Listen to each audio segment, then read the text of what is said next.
I'm Ben. I work in Corp Eng, but this is Steven Levy, the author of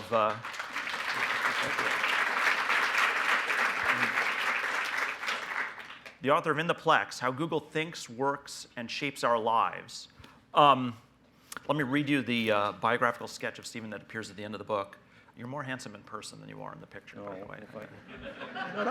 It's a handsome photo. That's a good photographer there. It is a good photographer, but life has been kind to you as well. So, Steven Levy, that was not insulting. That was meant in the most complimentary terms. I feel terrible now. I'm taking it that way. Steven Levy has covered Google for more than a decade, first at Newsweek, where he was senior editor and chief technology writer, and now at Wired, where he's senior writer. He's also written about Apple, Insanely Great, and The Perfect Thing, and is the author of the classic book Hackers, Heroes of the Computer Revolution. He lives in New York with his wife and son. So I do have to add on a personal note, you've heard me say this before, I think, but the reason I am here today, like at Google, kind of doing my thing, is because I read this book kind of in the year between high school, or this summer between high school and college, and it changed my life and gave me kind of a sense of direction and kind of what I wanted to be. And so I reread it the first time I found out I was going to meet Steven, I brought it with me to show him. I still have the first edition, how much it means he was gracious enough to sign it, but it was, that's why I'm here. Anyway, so I think the thing for us to do is open it up to questions, although I guess by way of introduction, you did a lot of interviews for this book, right? Yeah. It was over many years. Yeah, right? let me talk, maybe I should talk about how I went into this book and got this. So I've been covering Google for quite a while. The first time I actually went to Google was in 1999. I had seen the search engine, I think probably it is around the end of 1998, because I know I mentioned it in a story in February 1999, and for a while, Google had a little newsletter they sent out about their news hits. And in the very first one that was sent out, they mentioned that little mention I did in Newsweek. But I realized at a certain point during 1999 that this wasn't just a cool product. This was something that was transformative, and that besides the product being worth seeing, the company itself was something I really should know. So I called up the head of PR at the time, who I had known because she had worked at Apple, Cindy McCaffrey, and said, I really want to meet these guys. And she said, next time you're out, come by. And I did that. And it was October of 1999. I know it was October because when I got there, and it was in the original Google Plex on Bayshore, everyone was in costume. It was almost Halloween. And Larry was dressed like a Viking. He had a big furry vest and a hat with big horns out of it, and Sergey was dressed like a cow, and he had these disgusting udders coming out of his chest. So the Viking and the cow took me into a room and explained PageRank to me. And so I knew that was something different. So I kept covering Google, and I did a cover story and other big stories for Newsweek, and always thought that it would be great to write a book about Google. But I know there were a couple books out around the IPO period, and they did a pretty good job. And I wondered, how would I do this? And then in the summer of 2007, I took a trip with some of the APMs at Google. You all know what the APM is? Yeah, you all know, right? So there's this trip that Marissa takes the APMs on, the international trip. And in this case, we literally went around the world. We started in San Francisco, went to Tokyo, Beijing, Bangalore, and Tel Aviv. And for 16 days, I was 24/7 with these great young people, the young leaders of Google of the future, and being immersed among them was fascinating to me. I realized there was a dimension of Google which I had never seen portrayed publicly. That something else was going on inside here. That it was a generational thing. It was a thing about how people who really understand the internet make the use of it and bring it to all of us. And it's something about the unique ambitions and goals and struggles of this company. So I thought, wouldn't it be interesting if I could do a whole book from that inside perspective, and as much as possible, learn firsthand, in a deep way, what's going on here at Google for the areas that interest me most, and they're broken up in chapters. It's amazing how closely these chapters represent the outline that I did when I was first pitching the book. And the people in charge of communications, then Elliot Schrage was the head of communications. He told me that if I agreed to let Google check everything, give Google approval of everything, he'd give me a badge. I didn't get a badge, and but but it went up to LSE, which is one of many acronyms I've learned, Larry and Sergey and Eric, and they signed off on it. And I started seriously in June 2008, just about the same time I began at Wired, which I left Newsweek that spring to go full-time at Wired. And I was able to talk to pretty much anyone I wanted. That was the best part there. And I could say, here's an interesting person. Can I talk to this person? Or Karen Wickery, who was my shepherd there, would say, Steven, here's a really interesting person for you to talk to. And she would put me together with like George Sala, who's the head of all the facilities there. And he was the guy who Google hired. There was a number of hires early in Google who were the kind of people a small startup had no business hiring, like a facilities guy when they were had 10 people, right? And he found the places there. And one of my favorite things that he said to me was that Larry smells things that other people can't smell. When he was going through and they were redoing Building 43, and Larry was very sensitive to non-organic things in there or something. But he explained to me the design philosophy behind Google's buildings and things like that. And of course, I really wanted to spend a lot of time with people in search and ads and get an understanding of how those things went, because to me, these are characters as much as the people, the leaders are characters. And learning about how search works and ads work, you learn a lot about Google's values and their approach and how they view the world and how they view the internet. So with that access, I was able to do this book, and otherwise it was a non-starter there. So it sounds like an unprecedented level of access. What was the kind of the most surprising or interesting thing that you learned or unexpected? Well, there were a lot. You go into it saying, I want to learn stuff, right? And one surprising thing was everyone talks about the chaos of Google. And even the leaders evoke it. And they say, well, it's a creative chaos, or we thrive on disorganization and things like that.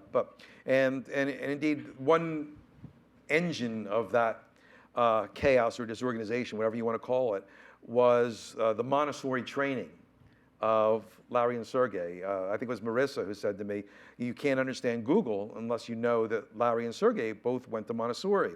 And I asked both of them individually about that, and they both of them acknowledged that had something to do with their outlook and the way they still operate in the company. And I noticed it certainly figures out in the way that they're peripatetic. They just kind of go around the company. I think Larry is a little, maybe now that he's CEO, may not have the freedom that he and Sergey had been enjoying to pretty much go anywhere they wanted at any time.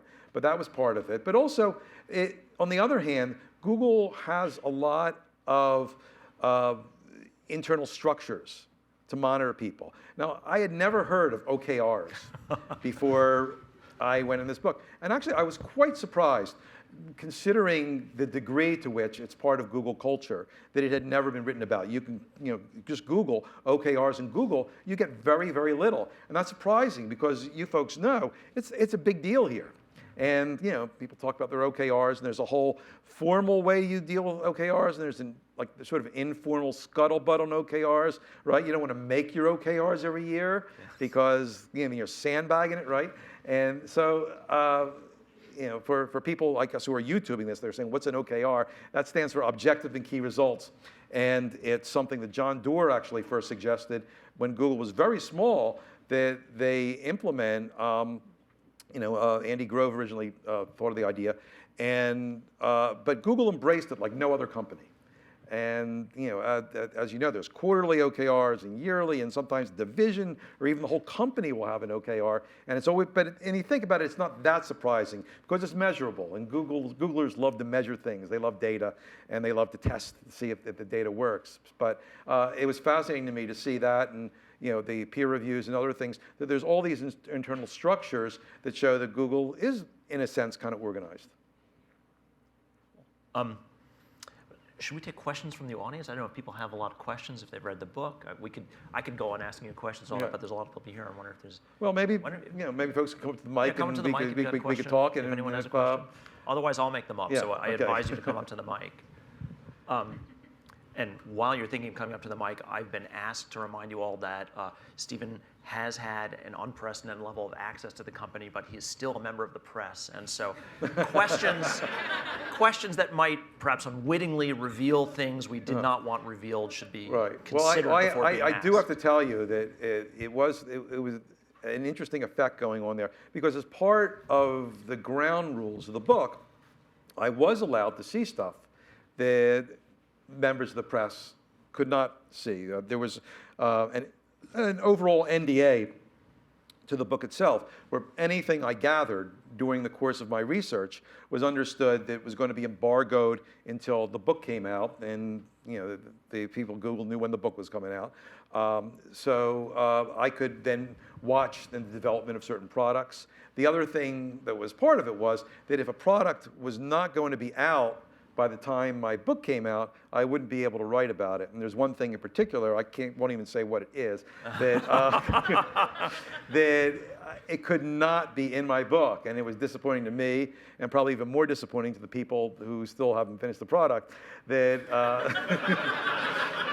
that was the case. Could be, I'm not going to give a clue. But actually, and there was a sort of a loophole to that, is that both sides agreed that we could go early with it. We could, and we did that with Chrome, which I knew about well in advance, the browser, and we were able to crash a story for Wired in a short period of time, which worked out really, really well to everyone's benefit there. What was the thing that was hardest to keep your tongue bit about, right? Of all the things, I mean, 2+ years, right? 2.5, 08 to 11, that's 3 years really almost, right? What was the thing that you knew was coming was hardest to bite your tongue about, or not to try to publish or tell friends about, or something, right? I mean, you're in the job of sharing information, not hiding it, right? So. Yeah, I think it wasn't one thing in particular, but just the idea that there was so much good stuff coming out from the interviews. And I think, I guess the point that I wanted to make from your previous thing was, people knew that I was in some areas where a reporter's not supposed to be. So sometimes they assumed I was in other areas where a reporter should be. Now they're finding out. Yeah, that's right. Yeah. So what they would say is, oh, well, so you know about Chrome. They figure, that you know about Chrome, so I guess you know about X, Y, or Z. And they'll say, well, hey, and let me tell you, in the Skunkworks project the other day, the blah, blah, blah, blah. And then I say, okay. And but I guess even more than that, because, I mentioned LSE before, there's this whole list of acronyms. It's sort of like the government in a sense, that there's the acronyms and a whole little language of Google, right? Yeah. Oh yeah. You say, that just referring. I saw someone in 43, and went to the GPA and then checked with the OC, and everyone.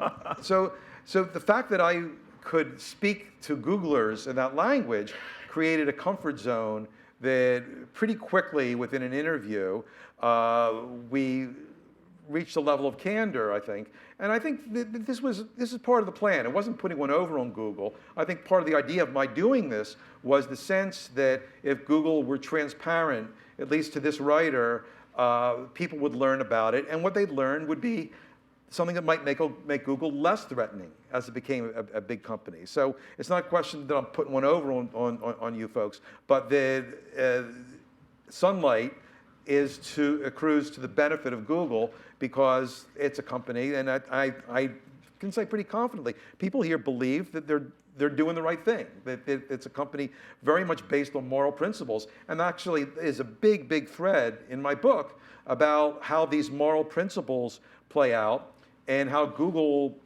tries and sometimes struggles to uphold those moral principles, being a big company, dealing in areas like China. And to me, it's a great drama. And I think it's terrific that these still matter at Google. And I think they do. No question. Steve, thanks for coming here. Now that the book's out and people like Charlie Rose are quizzing you about it, what's the most common, or what are the most common things that you get about, wow, I did not know about that about Google, or wow, I never would have guessed that about Google? Well, people talk about a couple things. One would be, and the book is just getting out now. Literally yesterday was the publication date. So, people have just been seeing it for a week. There was an article in the New York Times that came out that sort of summarized some things, but I don't think you would get the whole context of even the things that they mentioned. They seized on the China thing. And I think actually, really, there's new information. There's a lot in that China section. And I was really glad that I spent a lot of time on that. I knew I wanted to do a very big international component to the book. In general, reporters, I think, in the United States don't write enough about the international aspects of the companies that they cover.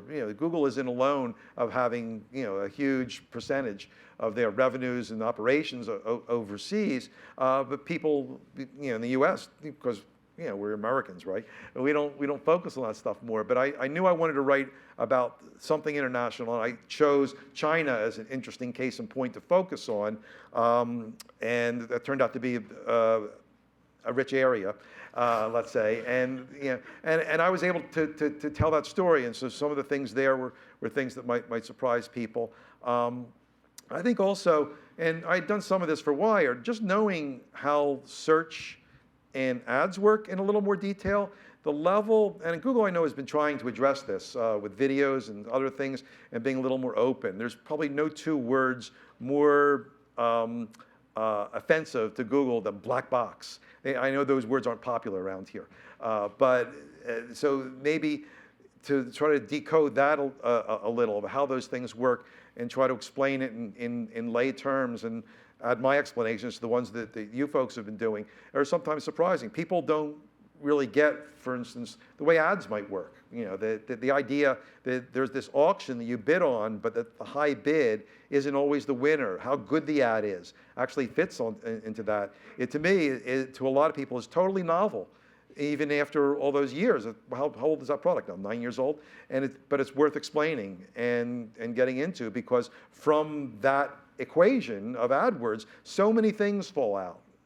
And in the space of a book, I had time to really talk about how those things all work together, where the science in search and the science in ads and the science of AI and the testing and the data from users all come together, because there is this holistic thing going on here that takes big arms to grasp and lots of pages. Thank you. Hi, thanks for being here. My question is about what, one of the things that I love about working here is our culture, and I'm curious what really struck you about our culture and what thoughts you might have on us keeping that culture and maintaining it going forward, because I think it's a challenge we face. Right. Well, obviously, I've addressed the culture a lot, and one of the things, just talking about with George about how he set up the offices and the roots of that. Actually, I even went back to Susan Wojcicki, who said that in the original Google office, which was her house, right? One day, some guy came to deliver a refrigerator to her and her husband. But Larry and Sergey just signed for it and said, put it in here. They put it on the Google side of the building. Is that the first micro kitchen? Yes. Yeah, in a word. And that was the beginning of free food at Google. So special thanks to Susan, I guess. Yeah.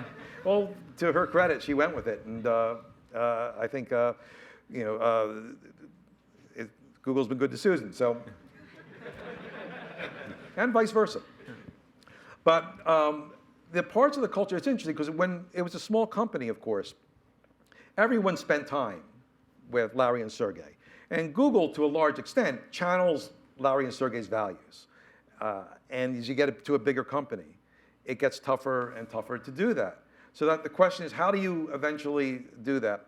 I was at, spoke at sort of a gathering of the Geo group. A couple times I've been asked to talk to Google groups, and since Google's talked to me so many times, I felt least I could do is, agree to those requests there. And someone asked me, well, what's Larry really like? And I thought, what a weird question. You work in the company there. I'm just a journalist going in there. But of course, when you're talking about a company of 24,000 people, how many people really see and spend time with the executives there? And especially there was that moment in time a few years ago where Larry and Sergey dismissed their assistants. Is this familiar to all of you? That it's a classic story where and Larry explained this to me. He said, "Well, people have the ability to say yes to a meeting, and I didn't want that. Meetings are my least favorite thing, and they gave themselves the freedom to just go around the company there. But of course, people had to adjust to this because some people really wanted to talk to Larry and Sergey or see it. And I compared it to, people would track them. I compared it to the people who, like the aircraft fanatics who, kind of track planes in airports and, like mark down, the numbers of the planes flying. People took note of Larry and Sergey's sightings and figured out strategies to stalk them. And I tell a story of one guy who came out from Zurich because he really wanted to hear from Larry about the fate of his project, whether Larry had an idea of it. And he came from Zurich and went to a TGIF and actually first talked to Sergey, who said you have to talk to Larry, and went to Larry in his office there and had a conversation about that. So channeling those is a challenge that actually I think people at Google, you tell me otherwise if it's not true, have a pretty good sense of how they think. Ben? I mean, I may get more access to Larry and Sergey than the average Googler, although I'm not so sure of that, but I might. But yeah, I mean, I think they're very open about that, right? They're singularly open about kind of what's on their mind and how they approach the problem, and they don't just kind of say what they want, but they say why they want it and kind of what led to that. Yeah. Right, but like the values of like scale and speed and ambition, which I think are just core to them, I think do get channeled throughout the companies. So that's interesting. Another aspect of the culture that I found really interesting was the hiring practices. And I can't tell you how many people I talked to who were in their middle ages, who were just flabbergasted when they applied for jobs at Google and had to come up with their SAT scores and their GPAs. And actually, this is kind of interesting because Google's very, as you know, very data-oriented. And I talked to Stacy Sullivan, the head of HR, and she said really in the studies that they've done, they can't really prove the correlation between a super high SAT score and a successful Google employee. Yet that's something that remains important from what I understand there. And I also was surprised that Larry signs off on every single employee, which is amazing to me. And he explained how the science of how that works, where he has sort of like a compressed version of the recruitment package, or the hiring package, whatever it's called, and is able to go through it very quickly. But his eyeballs rest on the recommendation, to hire every single person, which is remarkable. So I've had a chance to read the book. I really enjoyed it, so thank you for writing it. Are you a fast reader? A bit. What didn't make it into the book, besides all the confidential stuff? You chose specific chapters and specific topics, but what else would you have wanted to publish? Well, there was quite a lot, really. I mean, actually, one thing that I spent a little time on that I wound up only a couple paragraphs on was some of the issues of Google design and interface, which I think is really interesting. So I sort of compressed that discussion. I really couldn't find a great place to go on at length about it. But I find it fascinating how Google has its design philosophy, which in some areas gets criticism, and we're from fairly well-publicized conflagrations where designers went off in a huff saying Google's not friendly to designers. But I think I got a great explanation from Margaret Stewart, who's now at YouTube, who is a designer, and she used to work with Marissa. And Marissa once explained that and saying that basically we want Google to look like it might have been designed by a machine, because what they want to convey is that there's no bias in there. So core to Google is the idea that this search engine is not being biased, that it's taking the algorithms based on where success is based on how they measure people are happy in the searches. And the implicit message then in design has to be, well, there's no some artist with a long mustache, Dolly mustache, who's making swoops and swooshes and things like that, but it's very clean and straightforward. So to me, it's worthy of a longer discussion, but it just didn't make the cut. Hi. I can imagine that you must have been winding up writing the book when the WikiLeaks memos came out about Google and China. I know there's a few that were pertinent. I'm kind of interested in your reaction to those. Like, do you feel it changed the story in any significant way? Well, actually, it confirmed the story in a significant way. And you're right, it was just around that time.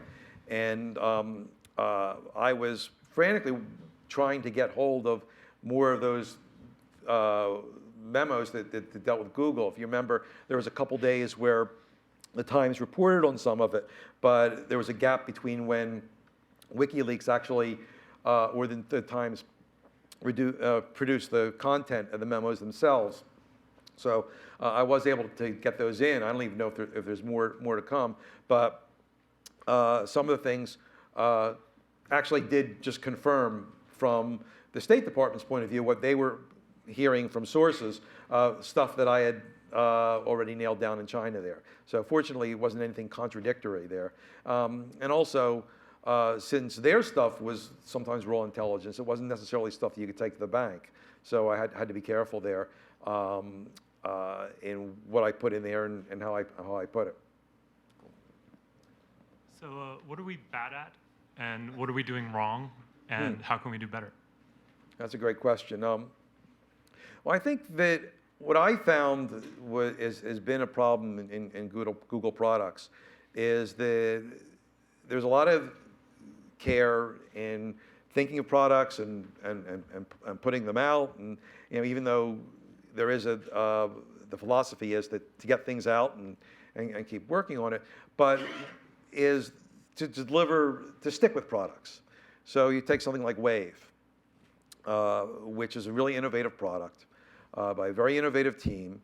And Google obviously clearly cared a lot about it. It was the big star of the I/O show. But to me, this was the kind of product that just would have difficulty finding its place just on its own. And I did an interview at the Churchill Club with Ray Ozzie not long after Wave was announced. And they did that amazing demo, if you remember, that if you stuck with it for an hour and a half, you'd understand the product. And and Ray thought it was there was a lot great in the product, but he said there's simplicity is real important there, and you have to work through it. And it really was a product that Notes, which Ray had designed, was a good analog. And when Notes came out, they did an incredible amount of support. They would go into a company and work with people, and this wasn't done with Wave. And I asked Eric about this last summer, whether that might have been a case where Google should have varied from its philosophy of putting things out. If it catches on, great. Otherwise, well, failure's part of our business. And he actually stuck to the guns. He said, no, this is the way we are. That's just Google, that we'll put out something, and if it doesn't catch on, okay, failure's built in. We build our data systems so the servers can fail, and we put out products knowing some of them are ambitious, and they're going to fail. And I actually feel that it would do Google well to put more effort into supporting and I don't know this may be a bad word, marketing products like that. So that's a point there. And of course, this is going to be interesting to see as Google gets more into social stuff too, because I do write about some of the missteps in social, and I think Orchid's another case where support could have put Google in a better position there. And though it was pointed out to me that to give it the support necessary, when Google was such a small company, you would have really had to strip out a sizable percentage from other teams just to give it the engineers it deserved, because a lot of the engineers for ORCID were really concerned about early point of moving it from the .NET code base to what Google normally runs on. So, but that's one that I think I identify. So maybe while we're waiting for another question, I had another question, which is that I've talked to a lot of people who started from outside Google and relatively recently moved in, and it's interesting to watch their opinions of the company change after they kind of acclimate to the culture and what it's like to work here and learning what goes on kind of behind the velvet curtain or something like that. And did you have any experiences like that where you kind of observed that your opinion of the company or the products or the people changed as a result of the proximity that you got? Well, consider that my immersion into Google began around June 2008 and comes up to now. What are the changes in Google between then and now, and the changes in the perception of Google between then and now? They're really significant. So that was an interesting time. But what I found is that anyone who goes to Google 2 years later sees a different Google. That most people during Google's history, and there was sort of a plateau in hiring, around the late 2008, 2009. So it didn't, for a little period, it didn't grow as quickly. And this year, of course, is going to grow again. But if you went to Google in 2002, 2 years later, it was twice the size, different company. Same with 2004, right? So no matter when you got in there, you in 2 years, you were bemoaning how big it's gotten, right?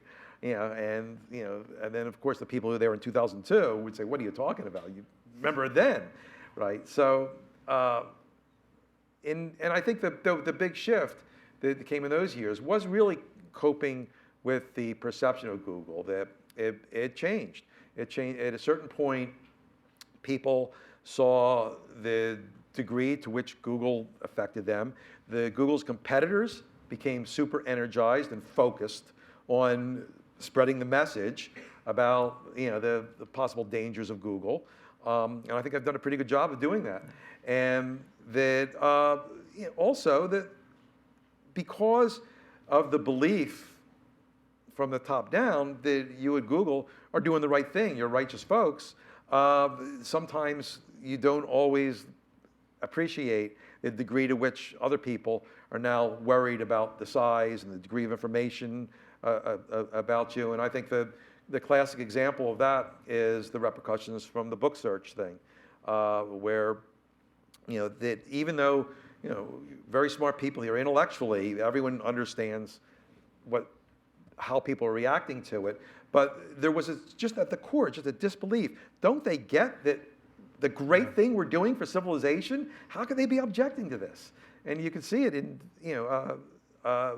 in what Larry says, and the op-ed that Sergey wrote for the New York Times. I remember they had a press conference, or press roundtable just right across the street, actually right across the street there, on the day that Sergey did that, and he was saying, we're helping people. Why are they attacking us?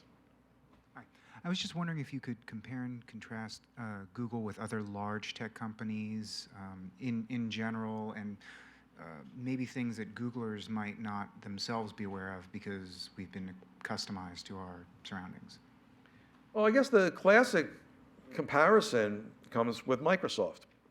So in the 1990s, Microsoft was seen as the company that ruled all, right? And it was an engineering company run by a very strong founder, and that ran into trouble because of its power. Now, I covered Microsoft a lot during those days, and I think while there are strong similarities in the senses I mentioned, there are essential differences there. I think there's philosophically, Bill Gates and Larry and Sergey don't just resonate to the same tuning fork, let's say. Google is more of a bottom-up company that, Microsoft is very much, the marching orders come from above there, and, indeed, when product managers typically come from Microsoft to Google, there's difficulties there. As a matter of fact, in I think it was 2001, it was the inability of product managers from places like Microsoft to fit in well into Google that led Larry and Sergey to say, we've got to get rid of product managers entirely, get rid of this whole level there, which didn't really take, and they came back. But for a little while, literally every engineer was reporting Wayne Rosing, the head of engineering, and this was a big debate that Larry felt that people don't want to be managed, and Bill Campbell, who had just started to advise them, said, no, Larry, you're wrong. People do want to be managed, and they actually called in people one by one. It was about 8 o'clock at night. There were a bunch of people still working there, and they asked them, do you want to be managed? Do you want to be managed? And people said yes, but Larry went ahead and did it anyway. But then, because he didn't want the Microsoft kinds of people there. Now, as it turns out, it's a big company. You need managers, and everyone understands that now. But still, Google has its own kind of culture with this bottom-up thing, and I think also, just basically, if you look at just the behavior of the companies in China now, you see a difference now. I think, to its credit, I think the ultimate outcome of the China thing was, something where the morality of what was happening there did play a role in that. And I think particularly from Sergey's very passionate stance that he took after the break-in occurred there. And it was always part of the equation there. And I asked Steve Ballmer at a conference a few months ago about his company's performance in China, because quite frankly, I was a little surprised to see, to me it was sort of an easy shot for them to say something supportive about what Google did, instead of just saying, well, we follow the laws of China, which is basically what he said. And he answered me with that. He's saying, well, when I went to college, there was this big debate about apartheid, about whether companies should support South Africa in hopes of changing the system from within, or whether we should boycott. And clearly he was taking the side of saying, well, we're going to support that, and which I thought was sort of interesting because of this 2006 hearing in Congress, which was something, you remember that, where it was just on the eve of Google's entry into China with .cn and the search engine that was censored. And the hearing was led by a congressman who was the only Holocaust survivor ever to appear in Congress. And he took the people from Google, Yahoo, Microsoft, and Cisco over the coals. Asked each one, poor Elliot Schrage had to represent Google, each one asking, are you ashamed? Are you ashamed? And the book invoked most during that hearing was this book that had come out about a year earlier called IBM and the Holocaust. And that was the analogy that the people were making there. So it seemed to me that Microsoft might want to avoid phrases like, we're just following the laws of the country there. Because Calais defense. What? The Lieutenant Calais defense, right? Yeah, or the Watergate defense, I guess, actually, right? Yeah. And following orders. So I think that I've sort of lost the thread of that, the differences between, but I think that is different. And Google now, it's a big company, and there's this "don't be evil" thing. I'm surprised we've gone this far without having it mentioned, but. And it's used quite often as a bludgeon against Google. If Google does this, you read about, Google uses a tax break. Well, don't be evil, huh? That comes all the time. And I know that Cindy McCaffrey, who was the original, as I say, head of communications, sort of rused the day that came out into the mainstream. She said, I knew once that got out, they were going to use it against us there. But surprisingly, I find that in talking to a lot of people at Google who've been there a long time, they don't regret that. They still say they still find it useful. People don't go around saying it necessarily, but it is something that is built in there. So I think in a positive sense, that's a difference. That's one reason why I'm interested in the company, that it actually tries at least to grapple with these issues. It's not always as successful as it wants to be. It doesn't always meet its standards, but it's in the mix, and I think that's something special.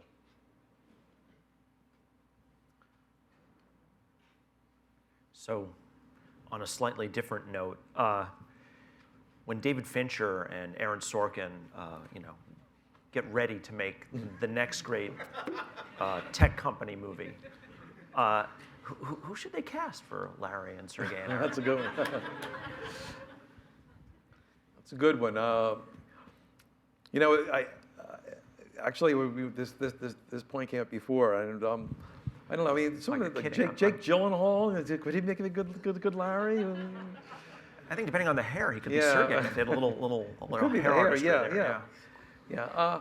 I don't know. I guess we'd have to Google that and figure out, do the image search and figure out all the good actors. I always thought that what I would like to do is make an opera out of the China experience.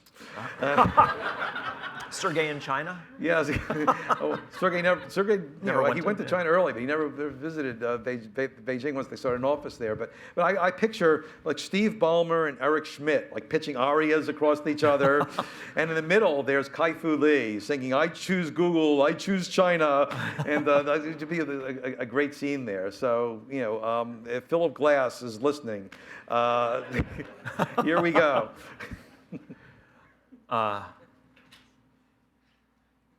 I really got to think about that. That was deep.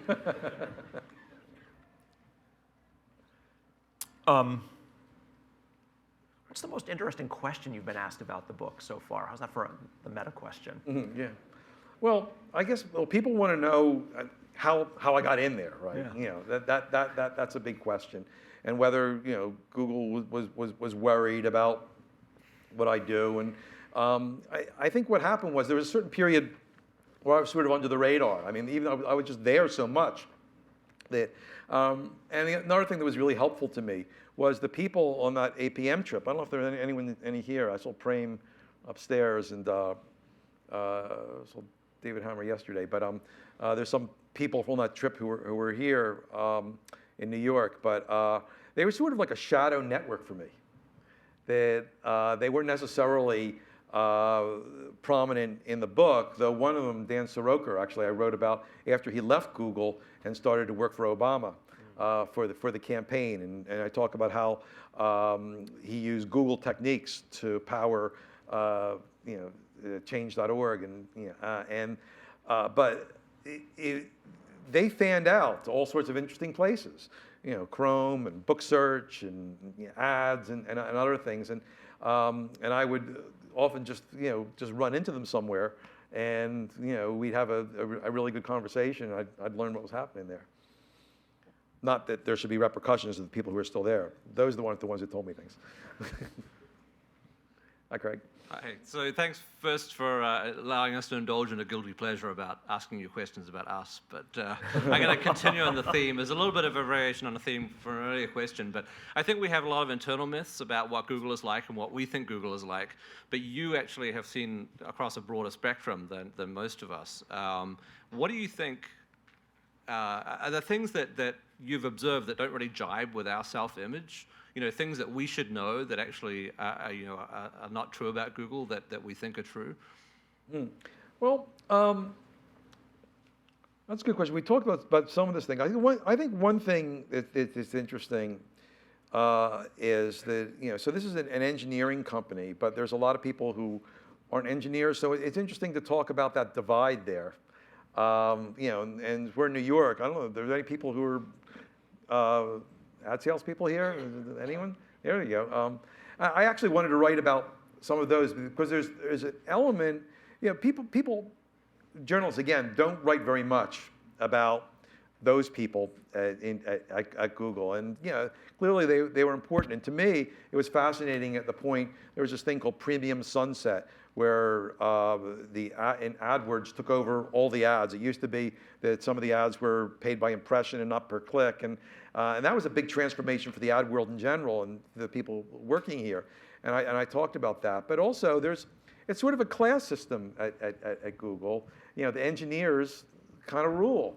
And this Jeff Levick, who used to work here, once told me a story. Early on in Google's history where there weren't too many ad people, but they went to Mountain View and they were met in some little conference room in some budget hotel in Mountain View, and Sergey came to the meeting.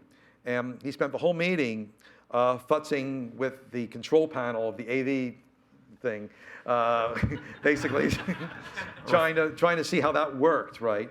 And Jeff told me, he said, pardon the language, he said, at that moment I realized that they don't care a rat's ass about what we do here, that it's the engineers here, right? But of course they do care. They realize how important it is for these people to explain to the clients exactly what's happening there and give them support. It was a different kind of relationship there.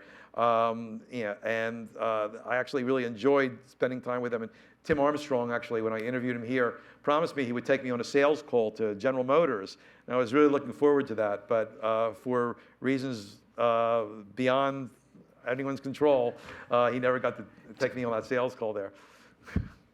On the book search thread, it seems like we've reached the point where there's a lot of skepticism or even hostility out there in the real world, like the head of the Harvard Library, Scott Turow, or somebody from the Authors Guild. What do you think we could do to reassure the general public that we're not trying to monetize a lot of other people's IP or in general be abusive? Or is it just too late that we're the Microsoft of this decade and whatever we do must, because we're big, right, because we have deep ambitions, whatever we do must be evil? Well, that's a great question. And I haven't done reporting post Judge Chin's decision of what Google actually is thinking there. Clearly, people are sitting and trying to figure out the answer to that question. What I would say, and it's interesting you mentioned the Harvard guy. Personally, I have to say that as a writer and as an author, I am excited to see all the world's books in one corpus that I could search and get that information and know that something is in a book, and then maybe offering me the chance to buy it, or if that's impossible, just knowing it's in there and giving me a chance to find the book. And I don't mind if my book is in there. And actually, I've had a conversation with the head of the Authors Guild, of which I'm a member, about that. And but Google, I think, underestimated the degree of hostility it would take, that it was Google doing this. And like you say, the well's been poisoned to a certain degree. I think there's a couple things that I would just suggest, if I don't know if the folks making the decision care about it, but I'd say that maybe instead of saying that these books that we've scanned are going to remain only in our index, to say anyone can index them, that we could give access to it. Maybe even if you license it, even if you let, would let, Bing, or whoever else license your stuff, maybe that wouldn't be so threatening. Personally, I thought the best thing to do would have been to just fight the original claim and on the fair use thing. I thought that could have been something of value for all of us to get a fair use thing clarified on whether you could whether scanning a book was a fair use just for your index there.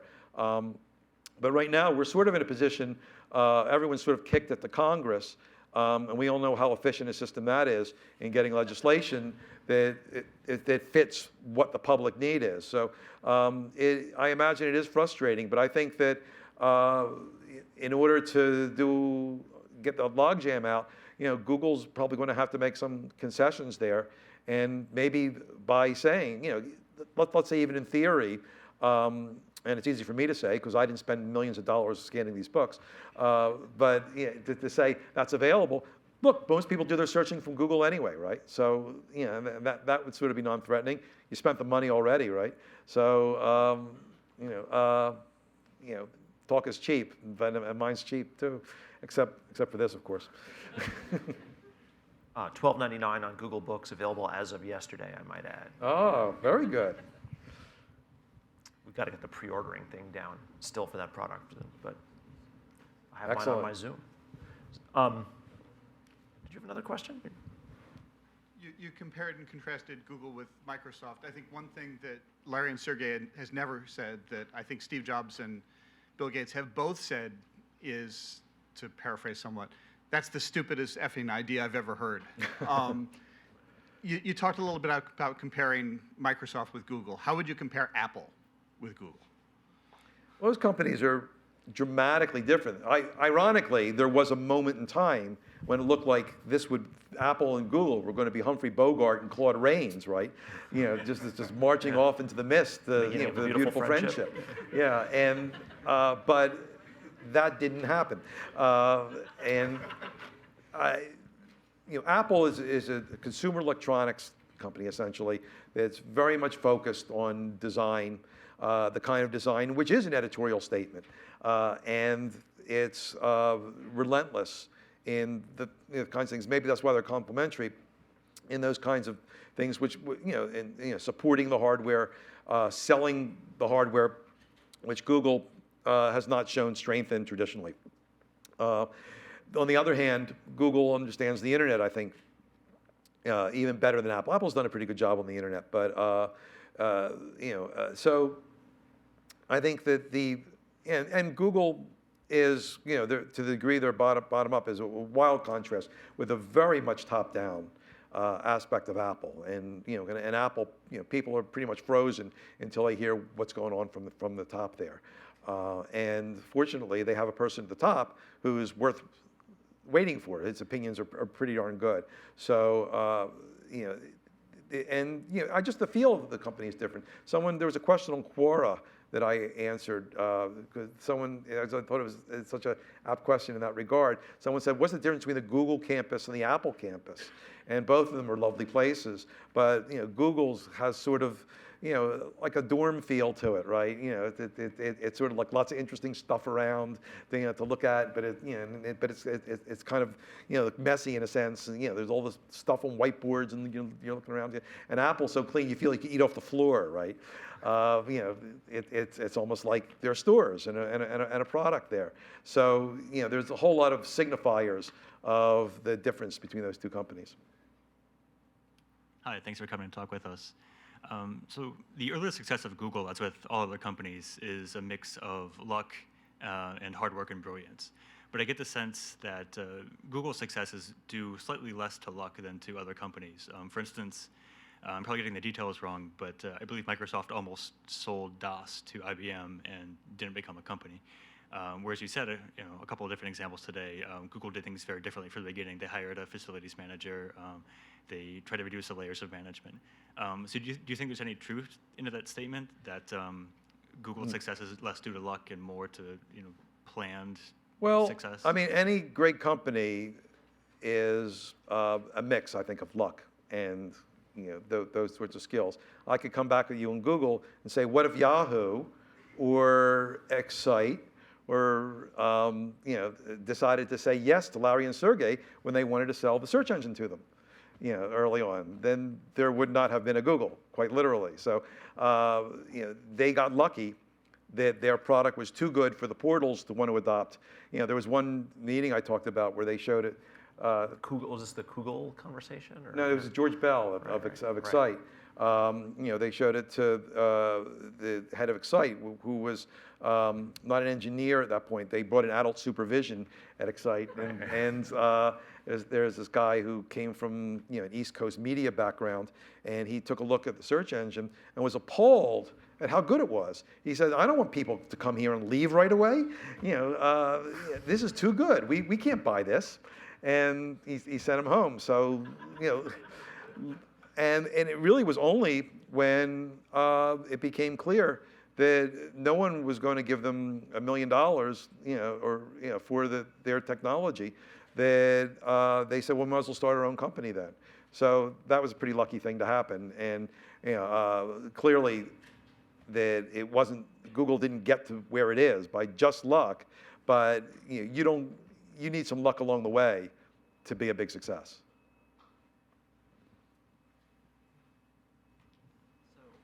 So what will be Google's downfall? I mean, I think the popular conception, at least outside Google, maybe inside Google, is that social is sort of their blind spot. But maybe you can give us your opinion on what you think the. Okay, so there's the way companies like Google and Microsoft that dominate in a certain category, and they don't just go all at once. They sort of fade away when you have a big successful revenue model, like Microsoft has with Windows and Office, and like Google has with its ads. But the question is, are they going to successfully get past that innovator's dilemma and be able to dominate in the next paradigm? I think Google's done a pretty good job in one paradigm of moving over to mobile. It was essential that Google have a big mobile presence because everyone knows at a certain point, maybe it's even now, I'm not sure, I don't think so, that more searches take place on mobile devices mobile than devices. desktops. Has that happened yet? I don't know if we've crossed over, but it's if not, it's coming, right? Yeah. It will be here if it isn't already. So it's not like Google's has no plausible mobile strategy. We all know it. But the social thing is now becoming that kind of thing. I think, and we see mobilization here. I think down the road, sometime in the next 10 years, there's going to be something big, which I don't know what it is. Maybe someone at Google knows what it is, but some other big paradigm shift. It'll be the next thing, whatever it is. And it'll be maybe a bigger shift than the shift to mobile or the shift to social. And that's really where it's going to be the test of whether Google is going to be a company that coasts on its successes and shows good results, but like Microsoft doesn't really have that excitement and the stock plateaus and things like that. And I think one thing which is indicates that Google might have a shot is that Larry and Sergey, they're into looking ahead. They're into thinking ahead. They're looking to the future there. So to me, some people criticize Google for things like the autonomous cars.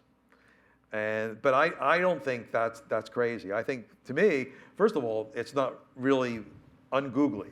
These are cars of information processors that then rely, in turn, they gather information, they get information from Google in order to operate. It's AI. To me, it's very much in the spirit of other Google stuff, but it's also an interesting new area. Who knows what could come of that, and gathering those cars, gathering information about the world there. So I think that taking these moonshots just may be the way that Google takes the next big paradigm on.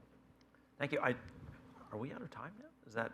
So that was a great note to end the conversation on. Thank you. That was upbeat and optimistic and forward-looking and kind of talked about our great strengths. So, Stephen, thank you so much for coming. Are we signing books now? Yeah, I think I'll be happy to do that. Signing books. Okay.